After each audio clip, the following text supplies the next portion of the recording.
Like so many of us, 2020 literally pulled the rug out from under my feet, and when all was said and done, my life was a hot mess.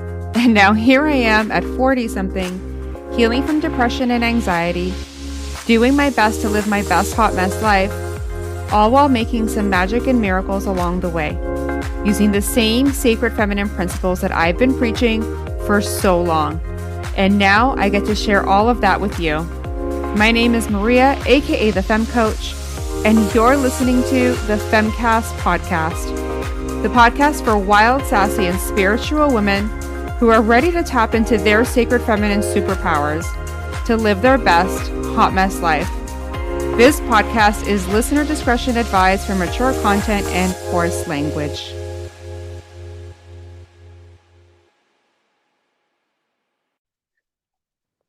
Hello and welcome back to the FemmeCast. I am so excited that you're here, and I am so excited to share this wonderful guest with you today that I had the pleasure of connecting with. She is absolutely incredible. Her name is Caroline Nadine Helsing.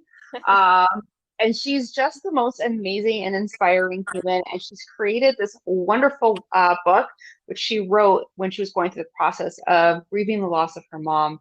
And in reading this, I got moved to tears so many times and was really just connecting with all the emotion and the love and the grief and everything that was coming through. And it was just such a treasure. And I have the pleasure of having her here today. Hello, Caroline. How are you? I'm doing good. What an intro. Thank you. Oh my goodness. Excited to be here. Very excited. So I want to talk about you. I want to talk about this amazing book. The book is Unapologetic, Tales of the Original Party Crasher. And I was floored just reading the title. Thank you. This is a book that you wrote about your mom. Yeah. And you actually published it on a very special day. Tell us about that. Yeah. So I published it this year. It was originally supposed to be on, another date earlier than that. But I feel like my mother has a hand in so many of these crazy things that have happened leading up to the writing of the book and then afterwards. So it wound up being published and going live on her birthday, which was March 1st. So that was super, super special to me. But yeah, so it hasn't been a year yet, but it's been super exciting. And I've gotten, I'm so grateful to have gotten such wonderful response from the people who read it. Just, I love that. It's so beautiful. And, like I shared with you, before, when we last chatted, because I'm going through this process, my parents are older, they're having health issues. And so we're almost mentally preparing for this moment. So as I was reading the pages, I was moved so much. I actually started to get nervous as to whether or not, am I going to be able to hold it together during this conversation? Because it's covering so much emotion for me. And it was all the emotions. It was the grief, the loss, the love. You went through this whole journey of feelings. Like, tell me a little bit about that. Because I think as women, we've never, as people, but I think, especially sometimes as women, we don't take the time to grieve. I know I've had so many losses in my life where I felt like I didn't have time to fall apart. I didn't have time to grieve. I didn't have time to feel the feelings. And I think as in general humans, we're really not taught how to grieve in a healthy way. So tell me a little bit about what you went through in your journey and how this all helped you in your process.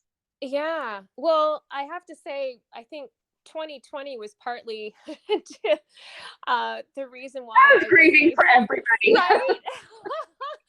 I had zero distractions, I was home, but I had read, I had started to write,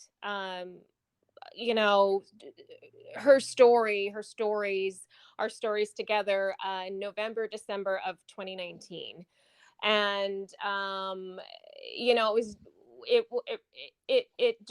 was sort of a natural progression. Obviously once lockdowns happen and I was like, well, I'm just going to treat this like my full-time job. And I did. I tend to get distracted with, social things and whatnot. And there was no shiny objects other than this Nothing. this thing, and it was such a therapeutic experience for me, I have to tell you. I mean, not only just kind of, I mean, I think back to everything I wrote now, and I don't even know if I waited a year or two later, I mean, for me to remember the details that I had remembered when I was Right. writing it. It was either that or she was sort of channeling through me, because I'm shocked at like just the details that I had. But you Yeah. know, it was a good thing for me to just kind of make sense of, you know, what happened, her life, who she was as a person, because, you know, it's true. It's so rarely do we just kind of stop and even just think about the people in our lives, and our parents. You know, it's like there is just our parents, right? But they're more than our parents. They're people, they're humans. Yeah. They were young kids before, you know, they met, you know, our it just, there's so much to them. And I feel like from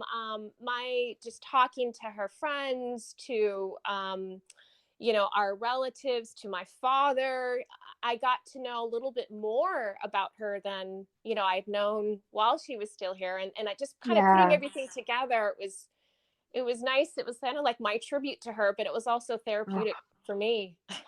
yeah. It sounds like it helped you not only get to know her, like you said, but also like it moves you through a lot of different emotions slowly and gently, it feels like.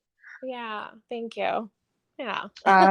No, you're welcome. And it's funny because when I, what parts I did read, I got the impression that, when you say that you think maybe your mom was channeling through you, Yeah.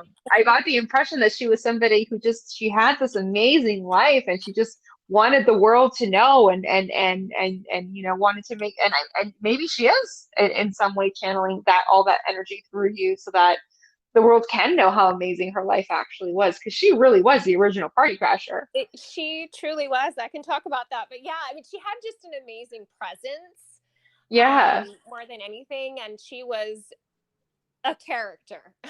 yeah, You know, both good and bad. You know, just, but I was able to kind of just, like I said, you know, just kind of make understand uh why she was the way she was, yeah, by allowing myself to you know, like talk to her um cousins, or talk to, you know, just her best friend, and everything kind of made more sense after, you know, putting all the pieces together. yeah, And for example, like, because yes, she was the original party crusher. She when she was you know, in her 20s, she was very good friends with Ron Galella, who was the original paparazzi, basically. Like, he yeah, was the photographer who shot those Jacqueline Kennedy Onassis pictures of her walking across the street with her hair kind of blowing in front of her face, and she was wearing yeah, the striped shirt. And I mean, he shot everyone from Brando to, like, literally everyone. And so when he was yeah, first starting out, um, I mean, for all intents and purposes, I think they probably dated, but anyway, but they were very good friends. right. And you know, he would invite her to these premieres in New York that were Wow. happening in New York City, these movie premieres. And I called them the Bonnie and Clyde team of party crashing, but the only shooting being done was by the young photographer and his camera. Um, but they literally Wow. helped each other get in, because they would come in, and she'd hide his camera under the table, and then, like, you know, let him do his thing, and she'd sashay off to look for Sinatra, or, you know, whoever it was Oh at my the. And goodness. she had an obnoxious amount of confidence. So I mean, she'd just go right up to whatever table, you know, oh, Sinatra's gonna be there, I'm gonna sit next to Rizzo, you know, his bodyguard, and just chat with everyone there. And, you know, I Oh mean, my.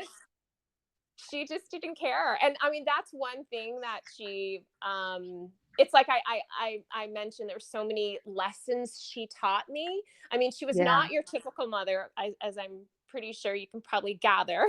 Oh yeah. um but, like, you know, like, she didn't, you know, it's not like she helped me with my homework or taught me how to cook, or, like, Right. you know, whatever, any of that stuff. But she taught me so many things just by my observing how she was and how she went through life. I mean, and then how she made me feel, Hmm.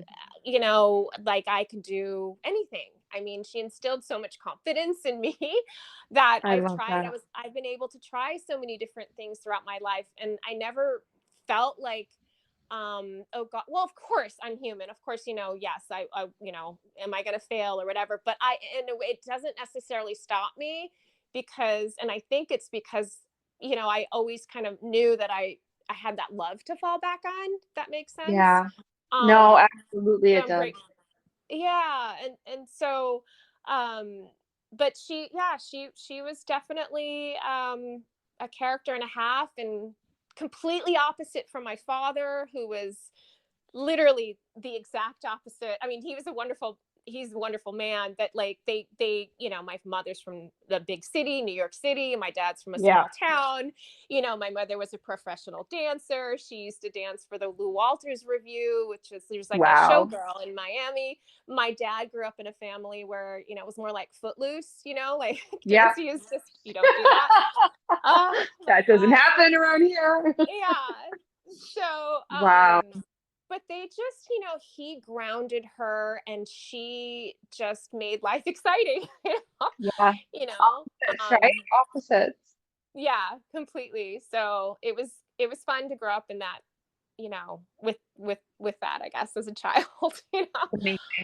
I think one of the things that really like, and it's funny because you really you just talked about how, she had this almost arrogant confidence about her, and how she she Yeah. she tried to instill that confidence in you, and she was a perfect example and role model for that. One of the parts that I read that jumped out for me that said it all was that the one part where you said, I guess you had shown up to a party, right? You were crashing, and that she was crashing a party. You were with Oh, her, you were a child at this point, and it was an opening I, of Dolly Parton's restaurant, I think it was. yeah, it was on a Halloween night. Yeah. I believe. Yeah, we were actually, so this was in Hawaii, and Dolly Parton had opened up a restaurant called, what is it, Dolly Parton's Dockside Plantation or something. It was in Yeah. Hawaii Kai. And there, there was lots of press, and lots of the huge crowd in the parking lot, and we Right. just happened to be there. I think we were coming out of some establishment, and we're like, oh my gosh, this is what's going on. So of course my mother's like, oh, do you want to go in, let's go in or whatever. And I was a kid, I Yeah. think I'd said I hadn't yet grown into my comfort of breaking the rules. Right. And I she love just, that. before I could even really say anything, she just disappears off into the crowd, and is like, nonsense, you just have to walk in like you own the place. And Oh, that was just her air about her. I love that though. We Yeah, could all benefit from that, taking on that kind of attitude for five absolutely. minutes a day. Yeah. Yeah. Wow. Yeah. So she lived that way though. Like this is just who she was. That was just the energy that she carried around with her everywhere she kind of went. Yeah, to an extent. I mean, yeah, to an extent. I mean, everyone's layered, and there were times Right. when I have to say that from the things that I gathered and learned from her, I was able to help her with her confidence. So, Hmm. and there were moments where she was sad about things, and like I said, I think you had read, it was in that same chapter where I had come across the gratitude bowl that I Yeah. no idea. She used to call me for anytime any celebrity, any person from her era had passed away. I would get a phone call, Yeah. and she'd be in tears, and and Oh, which makes sense, because it was like, and here's the thing, at the time you're like, oh my gosh, mom, yeah.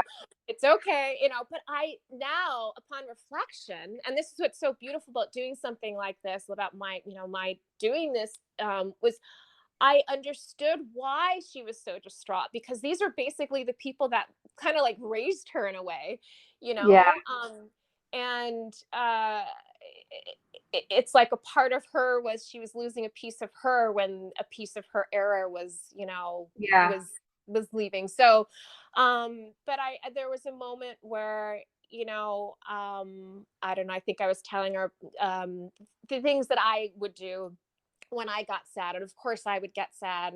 And sometimes what helps me is to remember things that I'm grateful for.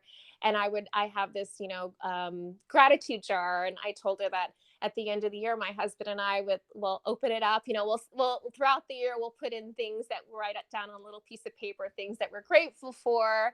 And then at the end of the year, we'll open it up and read through it. And she's like, oh, I love that. And, and I kind of was like, well, maybe you can try, and I had no idea. It was one of the last few conversations that I had with her that year. And then to come across it, to kind of forget it and to come across it, like I'm kind of like brought to tears now, just like remembering it. It's like, you have no idea the things that you can say to someone in passing and not know how that can affect them. So it was touching. And that is a really important takeaway from that is you don't realize sometimes how much the things you say or the suggestions that you make or the support that you give, you don't realize how much it actually impacts people's day-to-day lives. And it's just so beautiful that you had that moment where you confirmed, you had that realization that it did have an impact on her and it did make her day better, right? Because she was dealing some sadness as normal people do on a day-to-day basis, right? Yes, she had this beautiful, larger than life sort of personality, but obviously, she did have her moments, as we all do. And it's so nice that you were able to kind of give her that and be able to see that you gave it to her and have validation for that. That's just beautiful. Yeah, thank you. And it was cool to see that she had gotten my brother and my father into it too, because I saw little pieces of paper with their handwriting, and it's just so cute. Now, does your brother still do it? Yeah, no, I don't think he does. I got to get him back into it. You might want to get on him for that. And you also mentioned being there for your dad too, as a support for him as you were going through this whole, here you are having to go through all your mom's stuff and, clearing everything out and, also having to support your dad who was clearly, having, he couldn't even, from what you said in your book, he couldn't even go into her room after, because it was just her space, right? So how do you cope with the grieving one parent while also supporting your other parent? Yeah, right. How do you? You just do How? it. It's kind of like how do you pack up a life?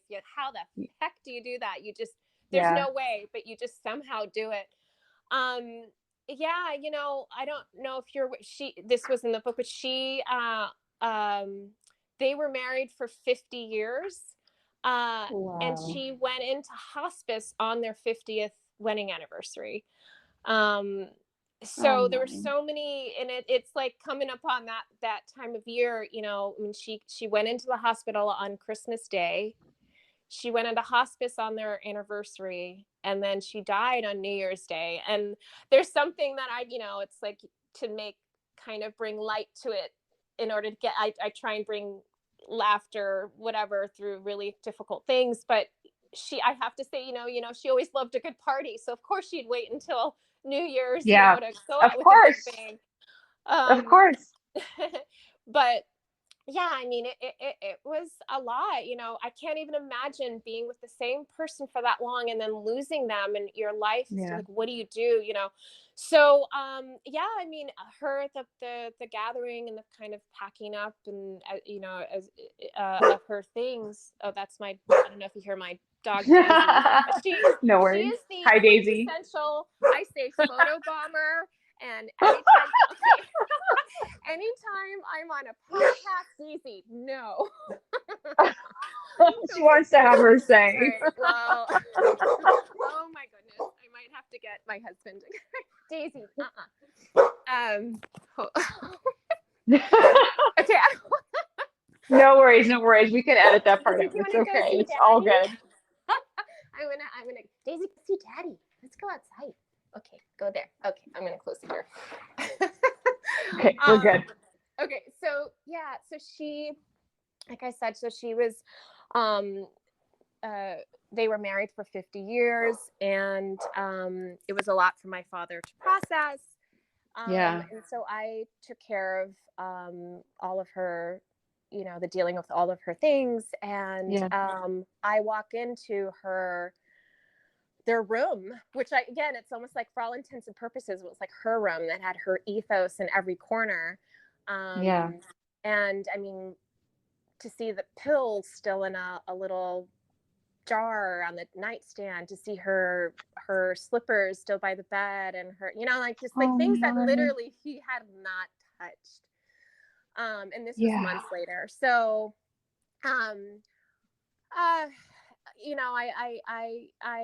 I did that. And then, but in doing that, it was a cool experience for me because I was learning more about who she was, and, to see things that, someone has kept since their 20s or teens and 20s. Like, for Yeah. example, the programs of her party crashing days, for her, I forgot, for her to leave New York, to go to, the places that she's lived, Arizona, Hawaii, California, Wow. she kept those, and that's so obviously that's something that was important to her and her memories and her youth, and she had value to that. And yeah. Well, and you know what? And she should. It's an amazing story and an amazing experience. And I really do think she wanted it told. Um, because Yeah. it really is fabulous. And I love what you said. There's one part where you said each new discovery was a gift, taking me down so many pathways that uncovered aha moments, memories, and love. Yeah.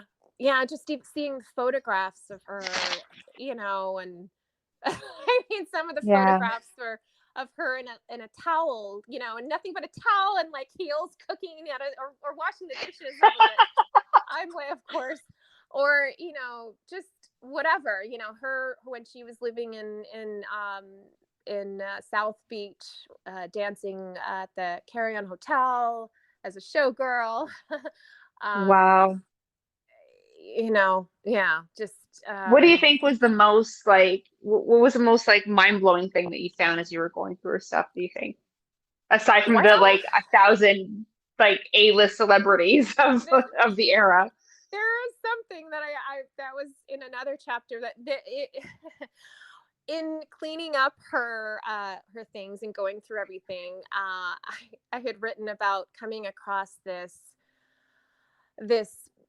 beautiful black bag in the back of her closet.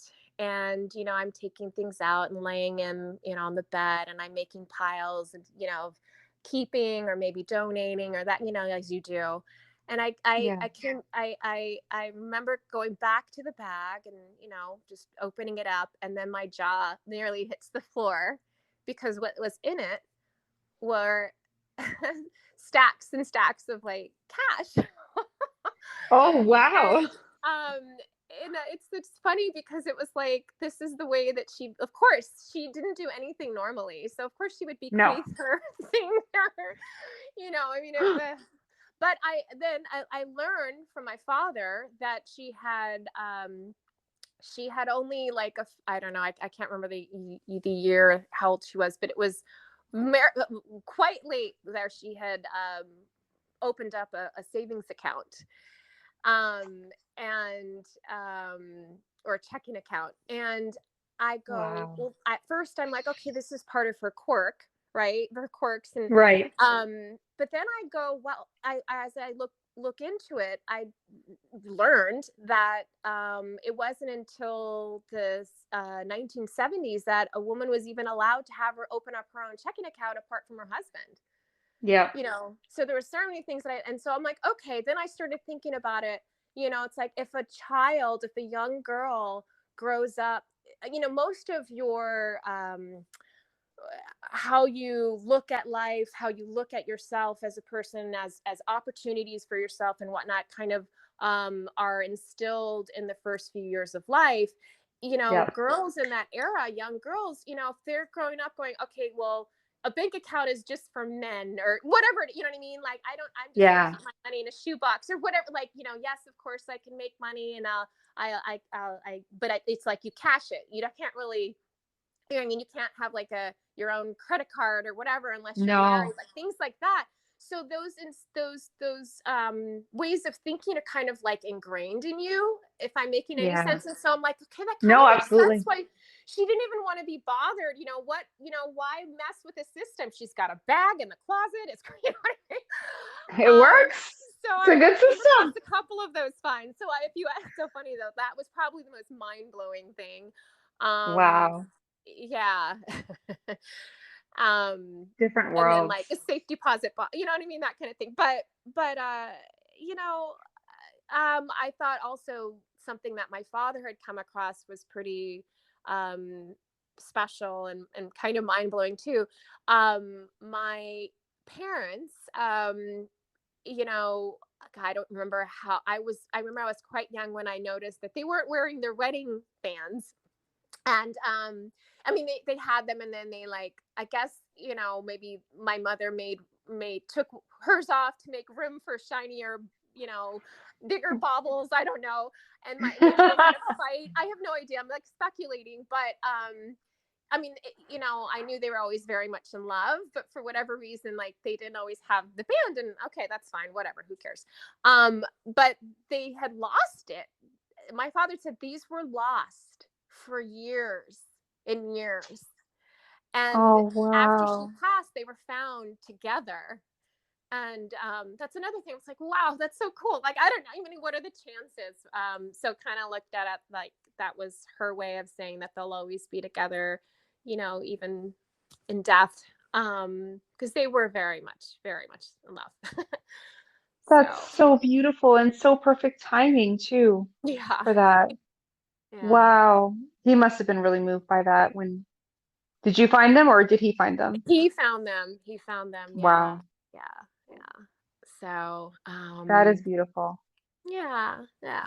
What do you think was the most healing part of all of this for you? Um, well, I have to say it also was uh, a beautiful thing for me to get to know the man who was my father, you know, like the man behind the dad. My Yeah. father was always very um just private, and you know, was my mother was always the demonstrative one, the physically demonstrative, you know, you know, the more boisterous, and my father was more soft Yes. spoken and whatnot. And so, you know, when my mother passed, you know, I'd call my father on Mother's Day because, you know, I can't call my mom, or you know, I you know, we Yeah. would we talked a lot more, and I got to know him a lot more. And so I'm grateful for that, you know, kind of was bringing us close together. Um, there's so many things that, you know, getting to know her best friend more. I mean, it just kind of forced me in me wanting to write this as authentically as I could, and to even just, you know her as authentically as I could. I not only wrote from my memories, but I talked to the people who were special to her, and obviously, you know, to family members and to my father, and that just brought us all very much closer. So That's hopefully beautiful. that's answering our question. But yeah. No, no, it totally does. And of all the amazing memories and stories and experiences that you shared about your mom and just the life that she led, what do you think was your favorite story to learn about or to tap into Uh, that I you mean, love talking about? I loved writing about her youth with her best friend Marilyn, in the Catskills. I mean, if I don't know if are you an Amazon Prime member, or do you I'm watch not. Amazon? Okay, so the Marvelous Mrs. Maisel is one of my favorite shows, and that's on Okay. Amazon. And it's about a comedian, you know, during the 50s and 60s, and there's a moment where she's, you know, uh, spends a lot of time in the Catskills, and or what else can I the Dirty Dancing. Are you familiar? Did you watch that movie, Dirty Yes, Dancing? I Okay, did. so that also takes place in the Catskills. And so she, you know, spent a lot of her time there in her youth, because her best friend Marilyn was a singer, and she would perform there and open up for all the acts, like, you know, Shecky Green and Milton Berle and like Sammy Davis Jr. I mean, like, and so my mother hung out Wow. with all of these people, and so to learn about that was super exciting and fun, and so that was probably one of my favorite chapters to write. Uh, but also, and this is the reason, it's actually was the impetus for me even to start writing. Um, when my mother passed, you know, she didn't pass with an after death plan. You know, a lot of us don't Right. really think about that, or, my parents are certainly, not one to ever want to talk about it. And, so Yeah. then you're kind of left with, well, what would they want, And Yeah. I had to go by a couple of things that she had said in passing. Are you familiar with the department store, Bergdorf Goodman in New Oh, York yes. City? Okay, so that was one of her. Very well acquainted. Yeah, okay. So that was one of her favorite. I mean, she, as you know, she was a true New Yorker, and there were so many things and places about New York that she'd always told me about and loved so much. I mean, that was like her true love. I feel like that city. But she told me in her dramatic fashion that she would say things. She'd be like, "When I die, I want my ashes spread across Bergdorf Goodman." And so I was like, well, How do you manage that? well, it inspired me to just bring her back to her favorite places in the city. And so I write about, Aw. my experience doing that. And in a way, it was also like this therapeutic like journey between two people, one that's still here and one that has passed. And it was like, I saw these places and, you know, these locations through her eye, through her, like as if she had seen, like I was seeing them through her eyes, going back to these places. And so it actually is it was the first chapter that I started to write about. And, it wasn't until the end of the book, obviously, that it's in there. But yeah, it's what inspired me to start writing. And I'm very much a journaler. I'm very much someone that's I love to record things. I love to, Oh, I I'm love it. memories, I'm all about that. So I'm glad that I wrote that, and it just kind of inspired me to just continue to write her stories, if only just for me. I didn't Yeah. know that this would even be a thing. I was like, if it becomes something, great, but I wanted to write it for myself. And I wasn't even sure if my father would I was very concerned with what my father would think, because he's thankfully very much still here, and Yes. he is very private. And so there's actually a scene earlier in the book where I had finished writing it, and I call my father, and I'm really nervous, and and I say, "Hey, Dad, it's I've finished it," and he's "Oh, well, sweetheart, that's wonderful," and kind of thing. And Yeah. I'm really nervous, and I'm like, "Oh, I'm scared," and he's like, "What, scared? Scared of what?" And I was honest. I said, "Scared of what you're going to think," and I explained why. And he's like, "Oh, honey, these are the memories that you have of your mother. And, yes, I'm private, but I'll just have to take that in consideration." And anyway, so after he basically kind of gave me the permission, so to speak, Oh. to write it, to show it after he read it, he called me and he said, it was, you couldn't have done it better. And he loved how I portrayed my brother, and because my brother had special needs, and so that was a concern, and so Yeah. it was lovely to get that response from him. That's Yeah. amazing. That's amazing. And I know there's always this hesitation, especially when you're talking about real situations that affect real people. Mhm. But you're such a kind person. Like, I can't imagine you ever doing anything in a way that would be hurtful to the people that you love. So, Yeah, I thank you. mean, yeah, Yeah, it was important for me to tell it as authentically as I could, but with love, of course. Of So course. What do you think has been, of everything that you went through, and the in terms of the process, right? The process of writing the book and packing up your mom's things, for somebody out there who, might be grieving the loss of someone, who might be having a hard time, what really helped you move through that grief that made it easier, that maybe might help that person today? uh, well, for me, in writing the book, or in In moving general, through the just grief. moving through the whole Yeah. journey. Yeah. Well, for me, I process things through the written word. I almost feel like I Yeah. can communicate better on the page. Oh, honey, you're preaching to the choir. Right. So, I mean, I can tell you how many times if I have an important or a conversation I need to have with someone, I'll like kind of like jot down what I want to say. And it's not even that I Yeah, don't read it, but it's just like getting my thoughts down on paper. it Helps really helps. in some ways. So yeah, I mean, for me, I can only speak that for me. Just writing and introspection, contemplation, and all that really helped me um, be present uh, for the whole thing. I mean, and then it Yeah, changes. I mean, there's the you know what how you feel and what you're going through right when it happens, right after yeah, it happens, months after, someone passes, and so forth and so forth. And there's different stages, and grief can hit you in waves, and as everybody knows. But I for me it was just kind of, yeah, doing that. And then I tend to reach out to people. I try not to hold up on my own. So like it was wonderful to kind of be in community with people that loved her.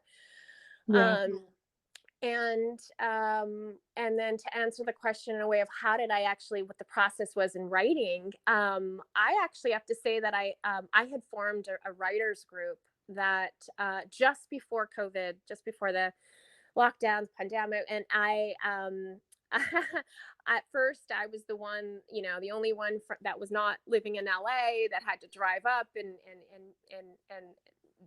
meet with everybody. But when we were just kind of homebound, we said, let's just Yeah. move it to Zoom.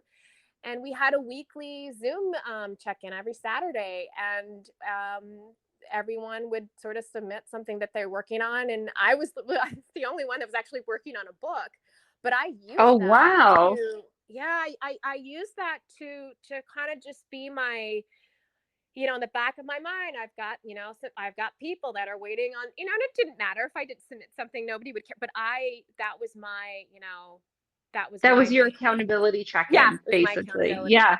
Exactly. Yeah. Yeah. So Oh, that that's was, awesome. And you probably helped some people along the way get a lot of their feelings and yeah, frustrations being right. in lockdown now. So it's Oh, kind of a win-win.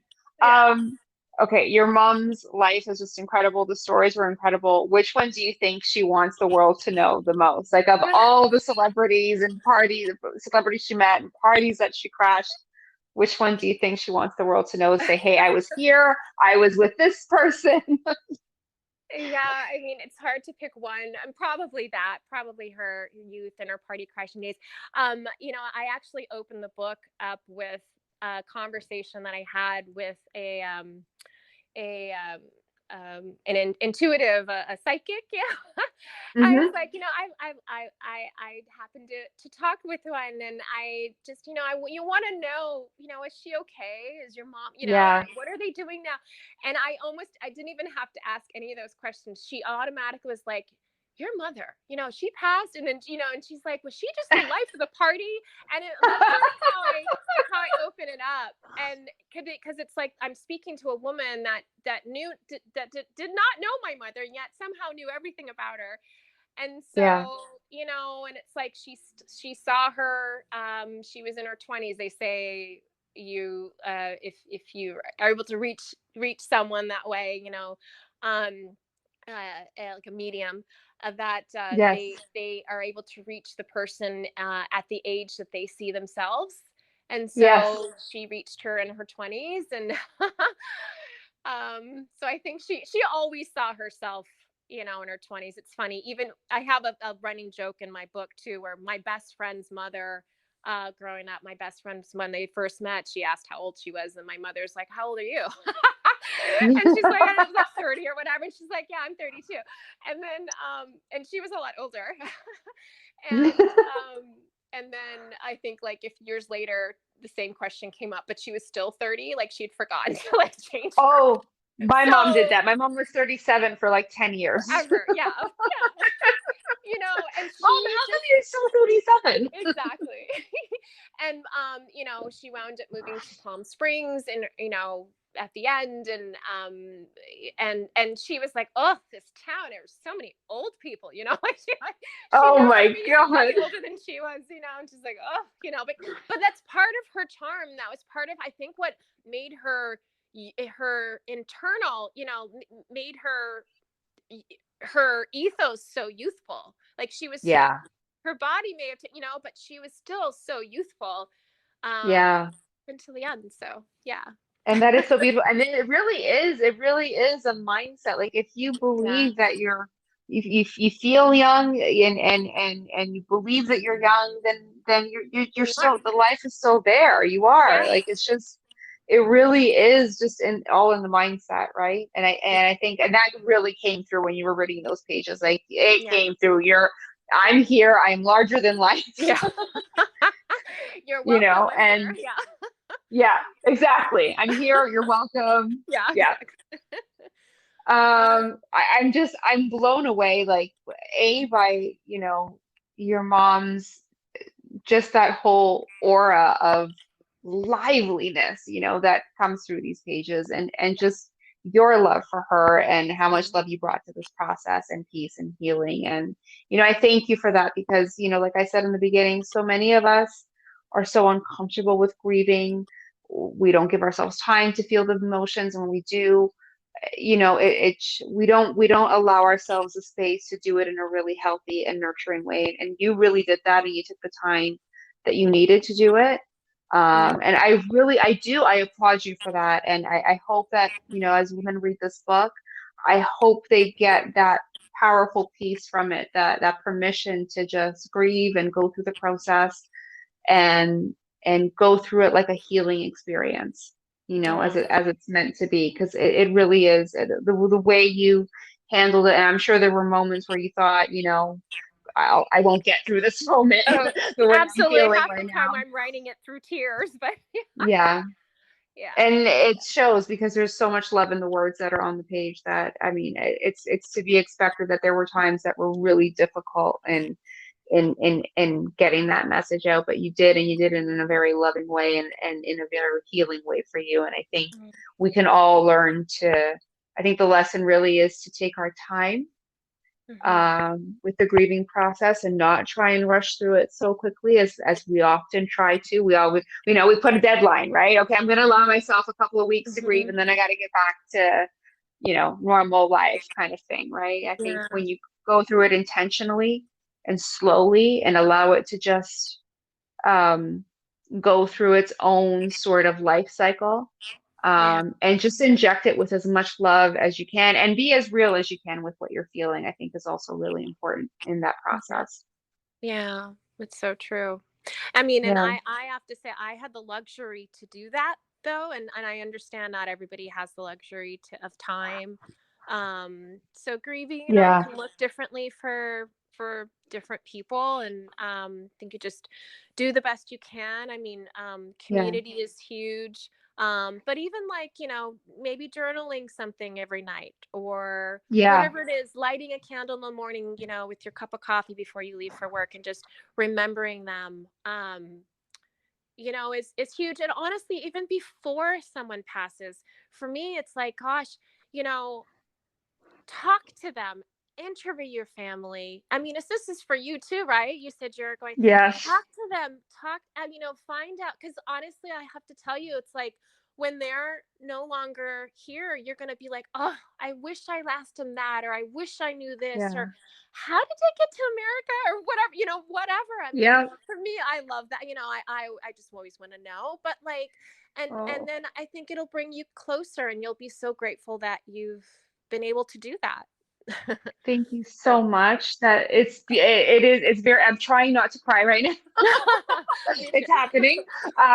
But it's true. Like, I have learned so many things about them in this phase as Yeah. they're slowly, like, because they're slowly starting to, especially like mentally, they're starting to slow down a little bit. Yeah. So we're having to take on a lot more of their day to day. And it's Yeah. funny because in that process, I've learned so many things about them I had no idea was even like, I had no idea they experienced some of the things that they experienced. And my heart was just like, when I heard some of these stories, because some of them are very heartbreaking stories. And, Yeah. you look at these people who you've looked up to your entire life and who have taken care of you. And now suddenly you just look at them and you just want to take care of them, Right. Comes full and it's circle. just, it really does.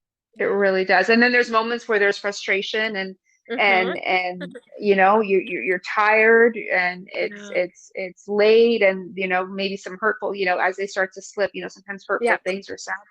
And there's that part of you that just says, make every moment as much as it can be, kind of thing, while it's still here. Exactly. And to remind yourself, patience, right? Because I know we've all been there. No, trust me. Yeah, I understand. But to remind yourself that, it's okay. At the end of the day, it's really just connection that you want. And it doesn't matter, maybe something said or whatever. There's triggers and we all have them, especially mother-daughter trigger, right? It's just like to remind yourself, it's really, just love really is, it's all just about love and connection and the time that you still have with each other, in this space. Thank you so much. Oh, that is welcome. such a gift. You're such a gift. And I thank you so much for joining me here today, for sharing the story, for sharing your book, for sharing your feelings. It means so much to me. And I hope that, other people who might be, struggling with letting go of a loved one, either about to or already has, wherever stage they are in their grieving process, I hope they find something with you and in your book that can help them. And anybody who's looking for a little kick of confidence can find, that flick of the wrist to say, oh, just walk in like you own this place, and I love that. And I'm gonna keep that. I'm gonna write that down on a piece of paper and put it on my mirror or something. Right. I was gonna say, write it on your mirror. Yeah. Okay. Oh my gosh. Thank you so much, Caroline. Thank you for your time. I appreciate you. Is there anywhere, where can people connect with you? Where can they find your book? What are your details? Well, I have a website that kind of links everything together. It's my full name. It's CarolineNadineHelsing.com. But I'm on all the socials. I'm on Instagram, Facebook, Twitter, yada yada.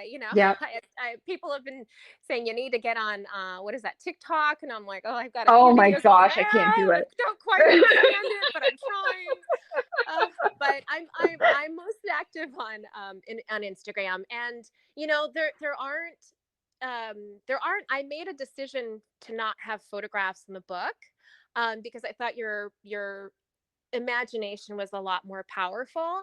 Was it ever? Yeah. And, but I do have photographs, video and things like that on my Instagram. So like, if we had recently found a photo, a video of my mother and I dancing in the middle of the living room after she'd gotten her liver transplant, all this stuff.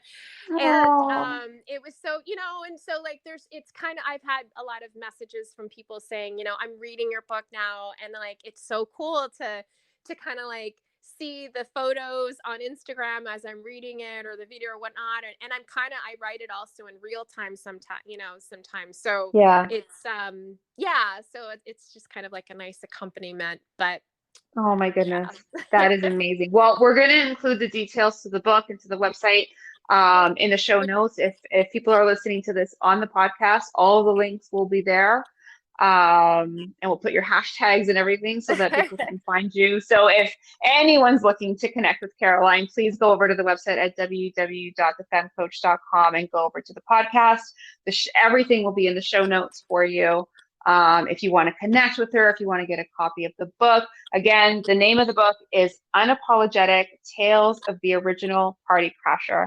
And Caroline, it has been such a pleasure to have you. Oh, thank you. Oh, sorry. What were you going to say? No, I was just going to say it's on in paperback and Kindle form. Okay. On Amazon. And it is on Amazon? Yeah. Yeah. Okay. Yeah. We'll get the links there for you. No problem. Oh, thank you. It's been so nice to talk with you, and I appreciate you being vulnerable too about your family, and helps me do the same. Oh, fantastic. Hey, you know what? If we can all be a little bit more vulnerable, I think, you know what, we'd all be in a better place. So, Yeah, I agree. and it's not always easy, but No. I do challenge myself to be more and Yeah. more vulnerable each day. So thank you for recognizing that. Thank you. Okay. Thank you for listening. I hope you enjoyed today's episodes. We will be back probably next week with another episode. Until next time, massive love.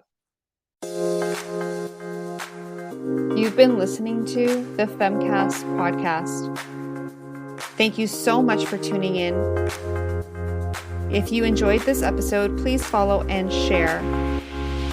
And don't forget to check out my website at www.thefemmecoach.com for more resources and tools to help you harness your sacred feminine superpowers to create your best hot mess life. Until next time, massive love.